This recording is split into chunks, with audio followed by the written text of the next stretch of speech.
now that we're out in the forest, let's talk about it as I ride. The first topic is the gearing, and I'm really going to focus some time on third gear is what makes this bike so special. So I'm starting here in first gear. As you can see, we're in tight technical stuff. I'm in Croom, Florida, in the beautiful Withlacoochee State Forest. And let's talk about the gearing. I'm starting out first. Okay, just got a short first gear.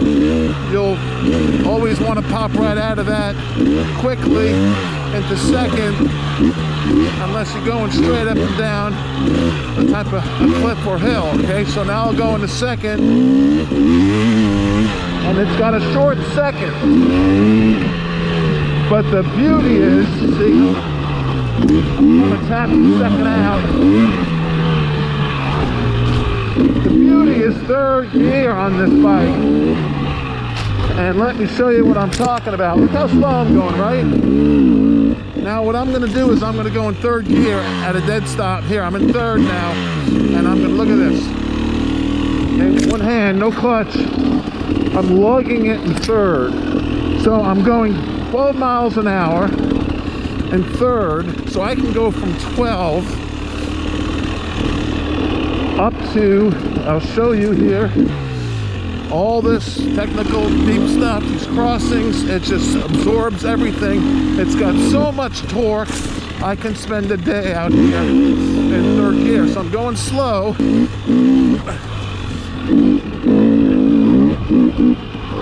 And third gear is the primary gear I've been using because I can go from 10-12 miles an hour all the way up to 25 miles an hour. If I can find an open area to go quicker, I'll show you. This third gear is really something you're going to like because it's got such a long ratio to it. So it's really enjoyable.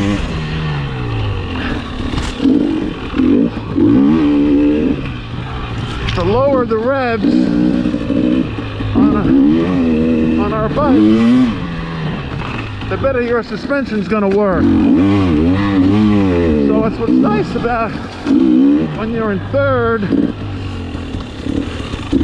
There you go. I don't even feel that log because I'm at low revs. The suspension's really working nice. In lieu of being in second and higher revs.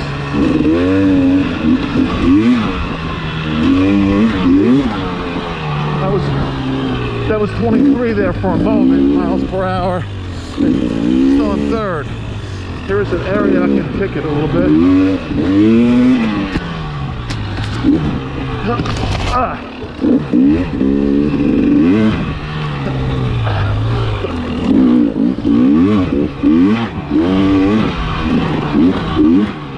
See? Here's an open trail now. It's wide open in third gear. Whoop-de-doo trail.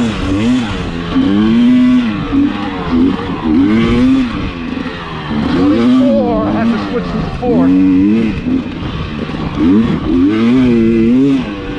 Fourth. You can get it up to 34. Big whoop. So that's how the gearing is. And you're going to really like that third gear most of the day. So I'm back to third. Now let's talk about the throttle response. Now, I'm going from a 10-year-old KTM 300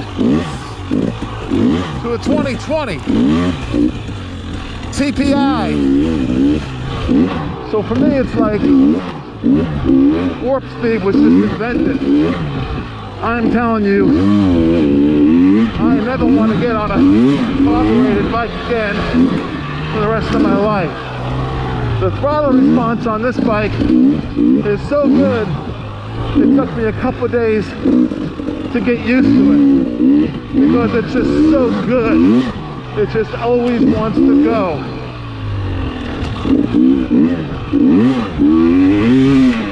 And it's crisp. I'm running 110 VP racing fuel.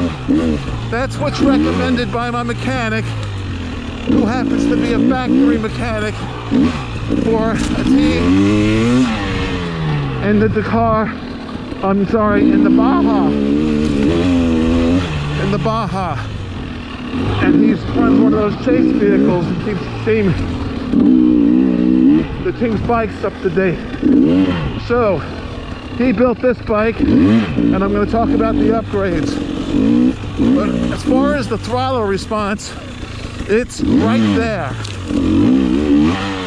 It's so amazing that there's absolutely no hesitation anywhere at any speed in any type of terrain. Zero hesitation. It's almost like the bike is electric. Awesomeness. Now, let's talk about the suspension. Okay.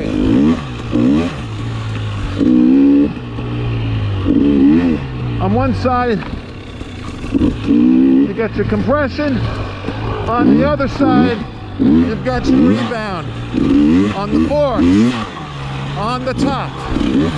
And with the 6-day, one of the beautiful upgrades is you've got the switches, which we'll talk about in another video, but I can adjust it on a fly. The suspension is as good as it can get. I've had over 30 bikes in my life,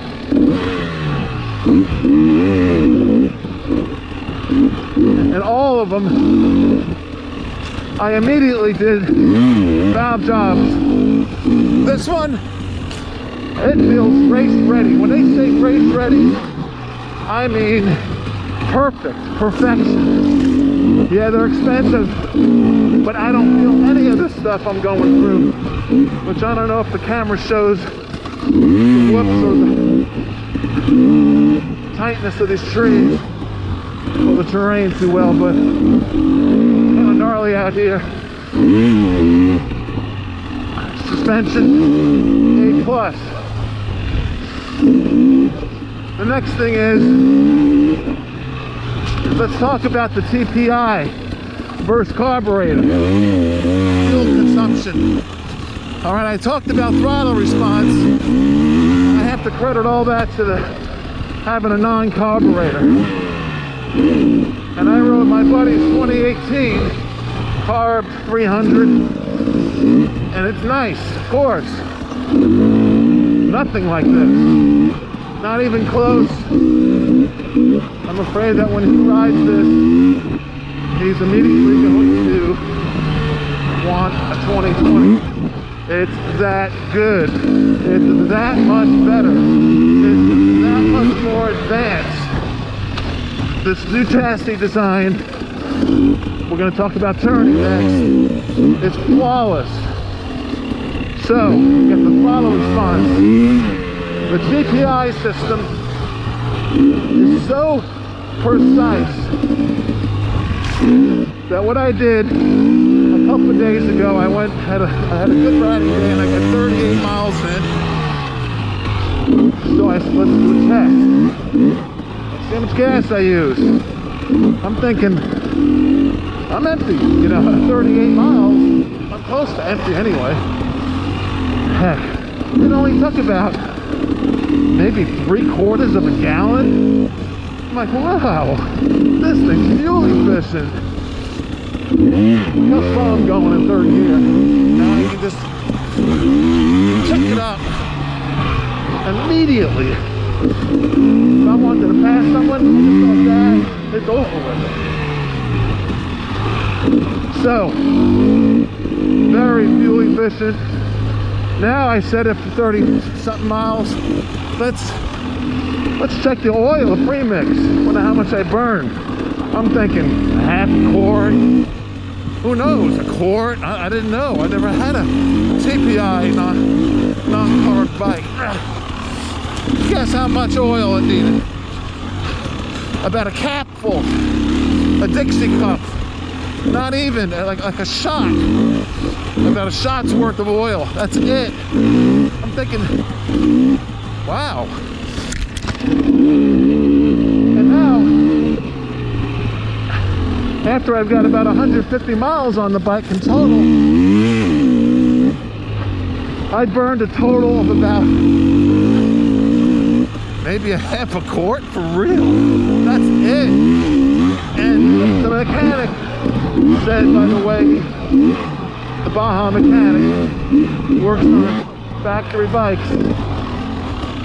You gotta use the Motor X oil. It says it right on your engine here to use that. And he made a big deal of it, saying that the computer is designed specifically for that premix. I bought a bunch of it, not realizing how efficient it is. I have enough for a couple of years. Anyway, so there you go as far as the fuel. The reason why I'm running 110 is the mechanic told me that's what they run in Baja. You spend this kind of money on a bike, he goes, don't put pump gas through it. And he says ethanol is the #1 killer to these, all dirt bikes for that matter. If you do have to run pump gas, fine. Sometimes Sunoco has 93 with no ethanol. That would run okay, but nothing like the 110. Maybe you can find it at a gas station that will pump it for you also. 110 leaded. Don't be afraid that it's leaded. It jacks up the octane. And there's no oxygen sensors on these bikes, of course, or catalytic converters. And that's what they run at Baja. This bike just flies through everything. Now, I'm going to talk to you another upgrade the 6-Day has. I want to talk about it's kind of difficult riding and narrating. I'm doing my best. Talk to you about the map switch that this bike comes with. It's phenomenal. Now I'm in spot 1 on the map switch, which is pretty much where I keep it. But I was in a trial section a couple of days ago. Actually, I got into it by accident out here in the forest. And I was at the bottom of this, I call it the Grand Canyon. And it was looking straight up, as tall as these trees are, 200-300 feet cliffs. And I had to pick which one to go up. So what I did was set the bike, switched it into number 2. Check it out, see if I can notice a difference. Got it into my 3rd gear, which I knew I could lug if I had to on that big hill. And sure enough, I noticed the difference, and it gave me even more torque. So it's good for deep sand, which I get a lot of in Florida. What we're in right now, but it happened to have rained yesterday, so it's nice and packed in. Or mud, which we all get involved in. If you're in a mud enduro, you'll be using that map too. It's a huge upgrade that comes with the 6-Day. That $1,000 is well worth it. Another huge upgrade, besides, like I mentioned, the forks, you've got the switch to easily adjust on top with the switches. You've got the map 1 and 2 built in. Now what I paid for, which is an option, but you've got to do this to any 300 you get. That's a two-stroke, and I'll tell you what it is. It's a fan for your radiator, plus the radiator reservoir. Now, I am in total shock and awe as to what that radiator reservoir does. Okay, we're all used to bikes overheating. Doing this kind of clutch work. God, look how this thing looks in third gear. It just rips through this stuff.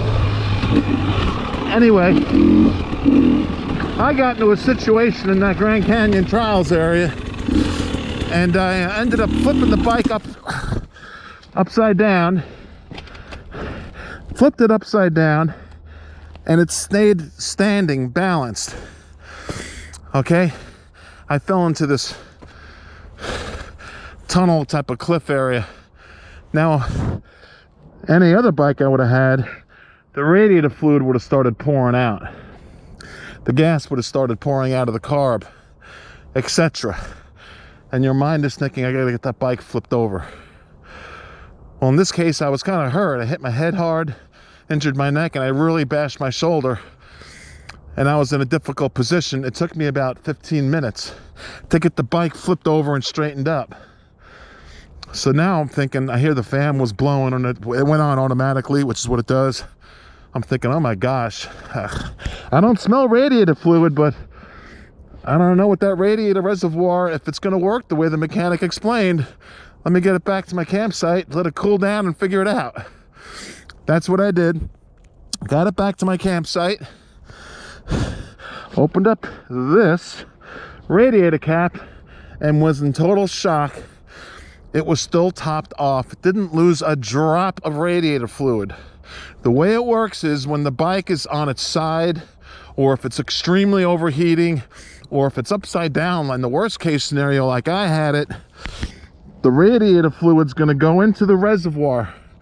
And what the mechanic had to do, you can do it yourself if you're good, but he had to unbolt the whole engine and lift it 6 inches, and then have someone hold it up while he put the reservoir in there. Okay, and then once that's all put in place, then he put the engine back down. He explained to me. And the way the reservoir works is pretty trick, and all the Baja guys run it. And I'm really glad I had to put on this bike, because what it does is the radiator fluid's gonna go from the radiator into your reservoir when it gets hot, when you drop the bike, etc. And then, like right now, as I'm cooling down, if it was in the reservoir, because the reservoir is smaller than the two radiators, it automatically sucks back into the two radiators. Right now, as we're cooling down, if it had fluid in the reservoir. So, sure enough, I have 150 miles, and I checked it again this morning. I don't even need a drop. It's still to the tippy top of that radiator, and it's been on its side a lot. So, get the reservoir, and that fan really kicks on in hot conditions and it does that a lot, it seems, for me out here. So it's really 2 good upgrades you want. Okay, let's get going here, and I'll tell you about something else I really love.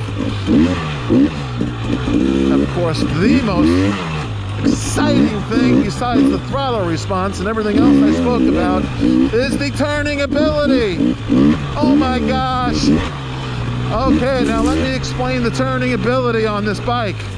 I've never experienced anything like it, including my buddy's 18300, which is carb. This new chassis, when they say it turns better, they mean it.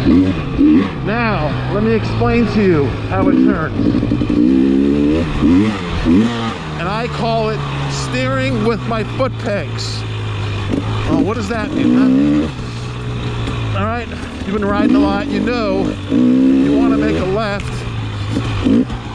like right here, okay, without even thinking, I'm going to put weight on my right foot peg.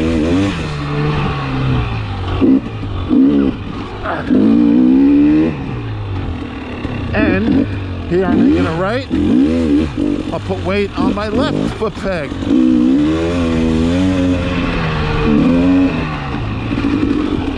So that means I have to simply just lean a little bit. Putting the weight on my right foot peg to make a left forces my inner thigh in just a little bit, about half an inch. And that's enough for the whole bike to start to turn.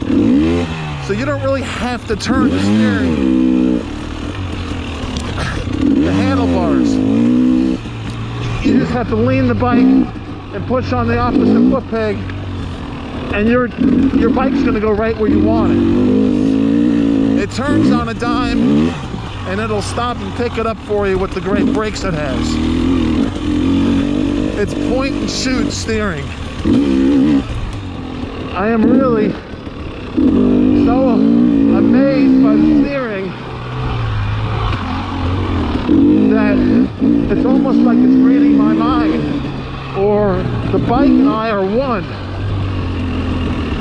Meaning, I'm looking ahead now, and I know my line where I want to go, and the bike will just turn that way if I keep focusing on that analogy of the foot pegs.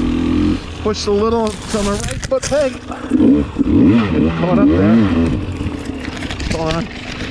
And I'm gonna go left. I'm covered in vines.